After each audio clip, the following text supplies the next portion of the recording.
4 मलयन में 10 ग्राम जमाल गोटे के मगज़ मिला के बरीक करके रख लें। ये मुसल है।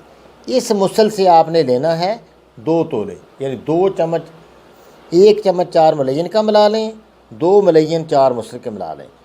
और फिर तीसरी चीज़ लेनी है सना मक्की तेज़पात हम वज़न, ये भी आपके पास होना चाहिए। इसमें से लेने हैं आपने 3 चम्मच। ये अब सारी चीज़ें मिला लें तो 3 ग्राम आप, या जितना बर्दाश्त कर सके, तो ये उज़लाती कब्ज़ का बेहतरीन हल है। ये सुबह दोपहर शाम उसको 3 ग्राम आप देते रहें। अगर ज़्यादा महसूस हो थोड़ा कम कर दें।